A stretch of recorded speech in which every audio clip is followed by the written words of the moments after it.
Now, the time is to crack the exam pattern. At the end, I will give you some important information जो कि हर GS parents को सुनना बहुत ज़रूरी है.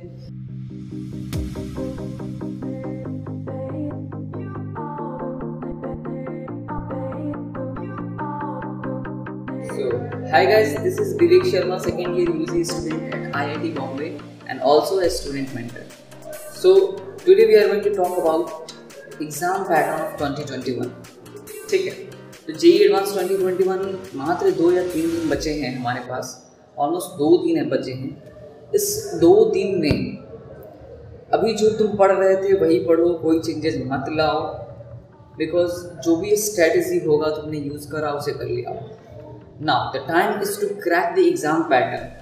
ओके, तो अब इस टाइम पे हमें एग्ज़ाम पैटर्न को क्रैक करना होगा कि एग्ज़ाम का पैटर्न कैसा होगा और how we have to solve this strategically, right? So for that you have to watch this video till the end, right? Because at the end I will give you some important information जो कि हर GS parents को सुनना बहुत ज़रूरी है. First thing is that we have to read the instruction very carefully.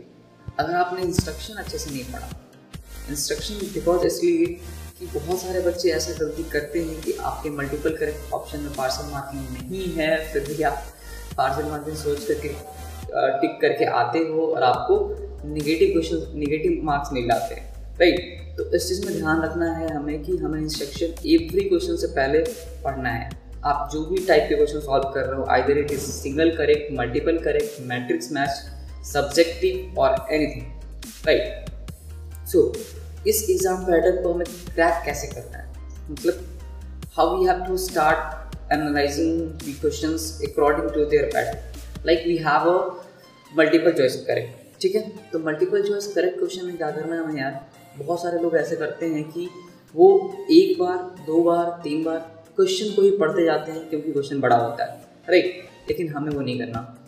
हमें क्या करना है, हम सबसे पहले ऑप्शन पढ़ेंगे, फिर उस ऑप्शन के अकॉर्डिंग क्वेश्चन को फिर से स्कैन करेंगे. एक बार ऑप्शन, फिर क्वेश्चन पढ़ा, फिर ऑप्शन पढ़ा, फिर क्वेश्चन पढ़ा.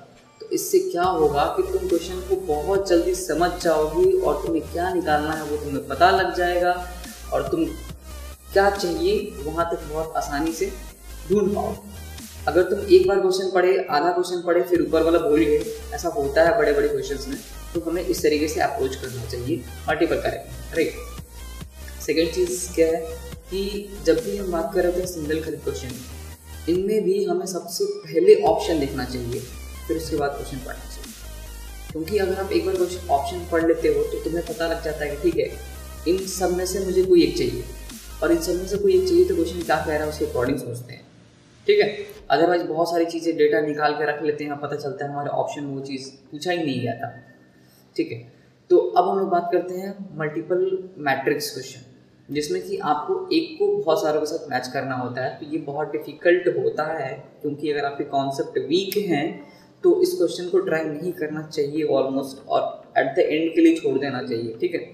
तो अगर आप तुम्हारे क्वेश्चंस तुम्हें ज़रा सा भी लगता हो कि तुम्हारा कॉन्सेप्ट वीक है तो तुम ऐसे क्वेश्चन मत ट्राई करना. स्टार्ट में, लास्ट में ट्राई करो, नो इशू, बट इनिशियली तुम इस क्वेश्चन को नहीं लेना क्योंकि तुम्हारा मेंटल स्टेबिलिटी गड़बड़ कर देगा, तुम्हें जिद में ला देगा कि मुझे सॉल्व करना है. तुम बहुत ज़्यादा टाइम खराब कर सकते हो, टाइम मैनेजमेंट तुम्हारा गड़बड़ हो सकता है, तो तुम ऐसे क्वेश्चन को लास्ट में अटेम्प्ट करो, राइट?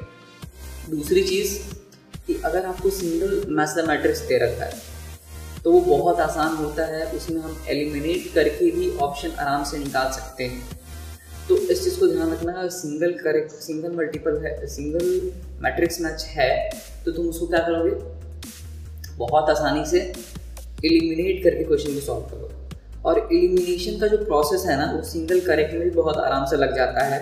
तो इस चीज़ को ध्यान में रखना कि elimination is the best way to solve any question. Basically JEE advance में तो एलिमिनेशन उतना नहीं काम करता जितना JEE मेन में काम करता है, बट ठीक है, you can try once, okay? And this another thing is that we have our next comprehension type question, जो कि पैराग्राफ होगा हमारे पास, जिसमें कि हमें बहुत करीब 3 या 4 क्वेश्चन होते हैं उसमें एटलीस्ट. तो उस पैराग्राफ को हमें किस तरीके से क्रैक करना होगा, पैराग्राफ क्वेश्चन को क्रैक करने का एक ही तरीका होता है कि आप सबसे पहले एक बार गो थ्रू कर लो कि क्या पैराग्राफ तुमने दे रखा है।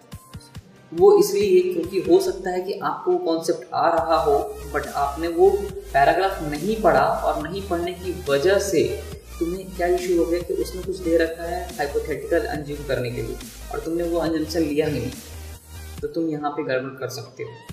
ठीक है, तो एक बार गो थ्रू कर लेना कॉम्प्रिहेंशन को पूरे के पूरे अच्छे तरीके से, क्योंकि तो बहुत ज़रूरी है सॉल्व करने से मैट्रिक्स मैथ क्वेश्चन को। ठीक है, दूसरी और तीसरी चीज़, नेक्स्ट चीज़ ये होगा हमारा कि हमारे पास मल्टीपल करेक्ट हो गए, सिंगल करेक्ट हो गए, अब लास्ट में जो बचता है वो सब्जेक्टिव क्वेश्चन आता है। तो सब्जेक्टिव क्वेश्चन को हमें बहुत ही बाद में सॉल्व करना चाहिए। वो इसलिए एक बार इसलिए सॉल्व करो बाद में क्योंकि वो सब्जेक्टिव होता है, उसमें तुम्हें नहीं अचानक से नहीं पता तुम्हें निकालना क्या है, क्योंकि तुम्हें पूरा सॉल्व करना होगा लाइन बाय लाइन से और एग्जैक्ट आंसर तक पहुंचना होगा। ठीक है, क्योंकि ऑप्शन दिख नहीं रहा कि तुम उसमें से अगर नज़दीक भी पहुंच गए तो ऑप्शन टिक कर सको। उसमें पूरा सॉल्व करना होता है, तो पूरा सॉल्व करने के लिए हमें लास्ट में टाइम ज़्यादा बढ़िया होना चाहिए, क्योंकि we are left with all the question जो कि हमें नहीं आ रहा है, तो हम वही करें जो हमें आ रहा होगा सब्जेक्टिवली। ठीक है, क्योंकि इससे पहले हमने सारा कर चुका। तो न्यूमेरिकल टाइप में एक चीज़ और ध्यान रखना, अगर तुम्हारा एग्जैक्ट आंसर नहीं आ रहा है, कुछ रेंज में आ रहा है हो सकता है, तो उसे भी लिख करके आना, क्योंकि जेईई एडवांस का जो पेपर है उसमें जो कुछ आंसर जो होते हैं न्यूमेरिकल टाइप वो रेंज में आते हैं। ठीक है, ऐसा नहीं कि एग्जैक्ट आंसर नहीं है तो मैं इस क्वेश्चन को करूँ ही नहीं, जो भी आ रहा होगा उसे कर लेना, बट ध्यान रखना वो निगेटिव मार्किंग वाला क्वेश्चन ना हो। So be careful in reading instruction, right? And the next and last thing is that what I have told you कि लास्ट में मैं तुम्हें बताने वाला हूँ, जो कि हर जेईई एस्पिरेंट के लिए बहुत ही ज़रूरी होता है। हमें जेईई एडवांस को पेपर को एटलीस्ट 2 राउंड में सॉल्व करना चाहिए। ये बहुत इंपॉर्टेंट है। पहले राउंड में वो क्वेश्चन सॉल्व करो जो तुम्हें आ रहा हो, जो ईजी हो, जो मॉडरेट हो, क्योंकि अगर तुमने पहले ही राउंड में वो क्वेश्चन उठा ली जो तुम्हारे लिए टफ है, तुम पूरे क्वेश्चन को स्पॉइल कर दोगे, पूरे पेपर में तुम्हारा दिमाग खराब रहेगा, तुमसे नहीं होगा, तुम्हारा ज़्यादा टाइम खराब हो जाएगा। और एक बहुत इंपॉर्टेंट चीज़ ये है कि हमें कभी भी किसी क्वेश्चन के साथ बहुत स्टिक नहीं होना है बहुत देर तक।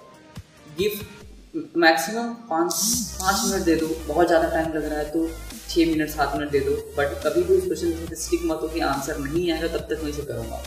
ठीक है, ये बहुत बड़ी चीज़ है जो मैंने अपने एग्जाम में गलती करा था। एक क्वेश्चन में मैंने 15 मिनट दे रखा था, 15 मिनट मैंने क्वेश्चन में दे रखा, मैथ्स का क्वेश्चन था, 3D वेक्टर का। मुझे नहीं लगा कि उसमें उत्तर देना चाहिए था, बट मेरे कुछ एरर हो रहे थे, उसकी वजह से वो काफ़ी टाइम उसमें लग गया। मैं आंसर के नज़दीक में था बट मेरे कुछ छोटे मोटे एरर हो रहे थे, उसकी वजह से मैं उस क्वेश्चन में इतना सारा टाइम लग गया। तो मैंने रियलाइज़ करा कि बहुत ज़्यादा टाइम लग गया, उससे कंपेरिजन में कुछ और भी क्वेश्चन सॉल्व कर सकता था। तो ध्यान रखना कि हमें किसी भी क्वेश्चन के साथ स्टिक नहीं होना है। ठीक है, एंड द लास्ट चीज़ ये कि अपने कॉन्फिडेंस के साथ पेपर दो। जो भी तुमने अभी तक पढ़ाई करी है वो तुम्हारे पास है और उसका यूज़ तुम्हें अब करना है। तो उस अपने 1 साल की जर्नी को, 2 साल की जर्नी को, जो भी तुम्हारा रहा है, उसको प्रिपेयर करने के लिए बहुत अपने आप को ऐसा फील करो कि नहीं मेरे पास है, मैंने प्रैक्टिस करा है। कॉन्फिडेंस तभी आता है जब तुमने प्रैक्टिस कर रखा हो, मॉक पेपर दे रखा हो, ऐसे कहने मात्र से नहीं आता। ठीक है, तो इस चीज़ को हमसे ध्यान रखना। एंड आपको किसी भी रिलेटिव्स और किसी भी फ्रेंड के साथ अपनी कंपेरिजन, उनकी बातें ध्यान में नहीं रखना है ड्यूरिंग दिस टाइम, क्योंकि आप डिस्टर्ब हो जाओगे। ठीक है, और अभी तक जो भी तुम्हारे पास नोट्स हैं, शॉर्ट नोट्स हैं, उसे पढ़ते रहो, करते रहो and build your confidence, destroy your fear and shape karao. All the best.